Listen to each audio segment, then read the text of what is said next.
Hello, students. I hope you will be safe in your home. Today, we will start the new topic in the chapter Atoms and Molecules, the definition of atoms, and many more about the atoms. So, before starting the topic atom, I want to say you that what is an atom. Atom actually the smallest particle of a substance which cannot be divided further according to Dalton. Okay, but now according to further researches it is found that the atoms can also be divided into smaller particles like electrons, protons, and neutrons. But before the study of these divisions of the atoms, we have to study about the atom, what is its nature, how is its size is measured, and what is the atomic mass. So first, before starting, we have to study some points regarding two atoms. Okay, so the first point is the atom is the smallest particle of the element that can take part in a chemical reaction. पहला point ये कह रहा है कि atom किसी भी element का वो सबसे छोटा पार्टिकल है जो कि किसी केमिकल रिएक्शन में पार्टिसिपेट करेगा. ओके, इसका मतलब ये हुआ कि केमिकल रिएक्शन में जो पार्टिकल पार्टिसिपेशन करते हैं those are always atoms. Okay, chemical reaction तभी होगी जब उसमें एटम्स पार्टिसिपेट करेंगे. एटम के अलावा किसी भी एलिमेंट का कोई भी पार्टिकल, किसी भी टाइप का पार्टिकल पार्टिसिपेट नहीं करता. मैं बात कर रहा हूँ मॉलिक्यूल की. अगर हम एटम्स और मॉलिक्यूल की बात करें तो कोई भी रिएक्शन जब कंप्लीट होती है तो उसमें participating particles are always atoms. Okay, अभी कैसे पार्टिसिपेट करते हैं इसके बारे में हम थोड़ा सा आगे पढ़ेंगे. But here we will start to study the next point. The size of atom is very very small. It is too much small that it can not be see by using the most powerful microscope. Okay, and the size of atom is indicated by the radius of the atom. Okay, किसी भी atom का size अगर हमें measure करना है तो हमें ये देखना पड़ेगा कि उसकी एटॉमिक रेडियस क्या है. लेकिन इससे पहले हमें ये समझना पड़ेगा कि एटम का शेप किस तरीके का होता है, हो सकता है या होता है. एटम को आप एक स्फेरिकल पार्टिकल की तरह मान सकते हैं और हम जब भी किसी स्फेयर के साइज़ को मेज़र करना चाहते हैं then we have to measure the radius of that sphere. Okay, कुछ बच्चों को स्फेयर समझने में भी दिक्कत हो रही होगी तो वो इसको एक सर्कल की तरह मेज़र कर लें. एक सपोज़ करें कि एक सर्कल को अगर हम चारों तरफ 3D में घुमा लें तो एक बॉल बनती है जिसको हम स्फेयर कहते हैं. और उस स्फेयर की जो रेडियस होगी that is known as the radius of that circular object, and that circular object here is considered as atom. So the size of an atom can be measured by measuring the radius of that circular particle called atom.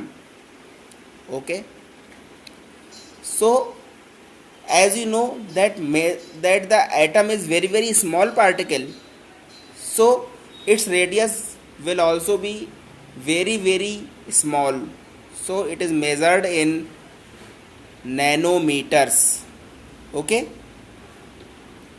the atomic radius is measured in nanometers, and 1 nanometer is equal to 1 upon 10 to the power 9 meters, which is also be written as 10 to the power 9 metre.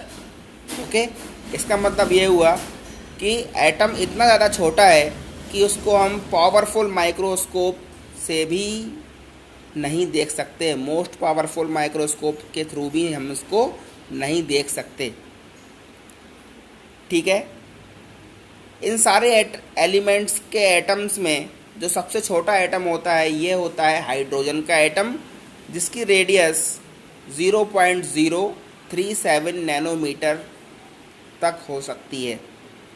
Okay, कुछ atoms की size के लिए, atomic radius के लिए हम एक table यहाँ पे कंसीडर कर रहे हैं. इसे आपको अपनी कॉपी में तो बनाना है, बट इसको याद नहीं करेंगे because there is no use of this table. लेकिन ये केवल मैं आपको एक रिलेटिव स्टडी के लिए आपके सामने ये टेबल मैं आपको दिखा रहा हूँ, जिसमें मैंने बताया हुआ है कि देखिए कि सबसे छोटा एटम है यहाँ पे hydrogen, which atomic radius is 0.037 nanometre. उसके बाद आता है carbon, atomic radius 0.077 nanometre. Nitrogen 0.074 nanometre, and then उसके बाद अदर एटम्स दिए हुए हैं. ठीक है, इनकी रेडियस, एटॉमिक रेडियस यहाँ पे इस टेबल में दिखाई हुई है. सबसे ज़्यादा एटॉमिक रेडियस दी हुई है गोल्ड की, which has the atomic radius 0.144 nanometre. Okay, ये केवल एक रेफरेंस टेबल है, इसको याद नहीं करना है, इसको अपनी कॉपी में भी नहीं बनाना है, केवल ये आपको समझाने के लिए यहाँ पे दिखाई गई है. Okay, now we will talk about the symbol of elements.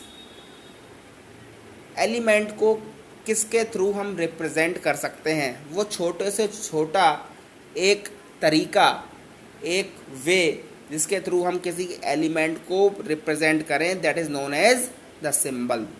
ठीक है, the way by which the element can be represented in a shortened way. वो तरीका जिसके द्वारा किसी भी एलिमेंट को एक छोटे से छोटे तरीके के एक निशान के थ्रू, किसी तरीके के थ्रू हम इसको प्रेजेंट कर सकें, रिप्रेजेंट कर सकें, that is known as the symbol of element. Okay, यहाँ पे अगर हम सिंबल की बात करते हैं तो सबसे पहले जो सिंबल्स दिए थे, ये डाल्टन, एक जिसकी हमने थ्योरी भी पढ़ रखी है, डाल्टन नाम के साइंटिस्ट की. ओके, तो डाल्टन ने सबसे पहले ये सिंबल्स दिए थे, जिसको हम टेबल नंबर 2 में समझेंगे. ये देखिए, डाल्टन ने जो सिंबल दिए थे ये कुछ इस तरीके के थे. हाइड्रोजन को इसने इस तरीके से रिप्रेजेंट किया था कि एक सर्कल के अंदर एक डॉट बनाया था. कार्बन को एक ब्लैक सर्कल से रिप्रेजेंट किया था. ऑक्सीजन को एक सिंपल सर्कल से रिप्रेजेंट किया था. उसके बाद फॉस्फोरस, सल्फर, प्लेटिनम. ठीक है, प्लेटिनम को एक सर्कल के अंदर इसने P लिख दिया था. आयरन को I लिखा था. सिल्वर को S लिखा था. गोल्ड को G लिखा था. लेड को L लिखा था. और मरकरी को इस तरीके से उसने रिप्रेजेंट किया था.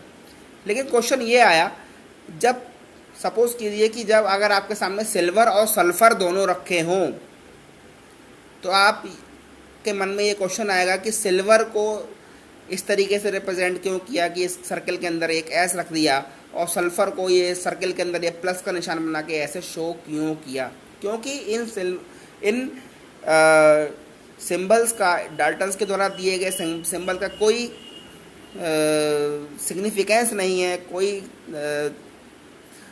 इसके पीछे बनाने का कोई कारण नहीं है. दैट्स वाई दिस टेबल और this way representing the symbols of element was totally discarded by the scientist in the next coming time. Okay, so how the symbols of element were represented? इसके लिए एक modern theory I, modern symbols of element. ठीक है, modernity में जब आगे जाके ये डाल्टन के द्वारा सिंबल्स जो दिए गए थे उनसे काम नहीं चला, then some other way was proposed by other scientist, जिसमें सबसे मेन जो नाम है वो बर्जीलियस का नाम आता है। स्वीडन का एक साइंटिस्ट था जिसने English language and Latin language के बेसिस पर एलिमेंट्स को जो बोला जाएगा उनके फर्स्ट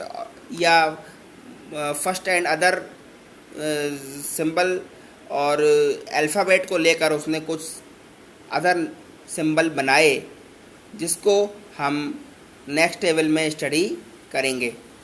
ओके, बर्जीलियस ने जो सिंबल का जो कंसेप्ट दिया ये मेनली लैटिन और इंग्लिश लैंग्वेज पर बेस्ड था, जिन लैंग्वेजेस में इन एलिमेंट्स को जिन नाम से पुकारा जाता है उन नेम्स के फर्स्ट लेटर और first and any other letter को मिलाकर उन सिंबल्स को बनाया गया।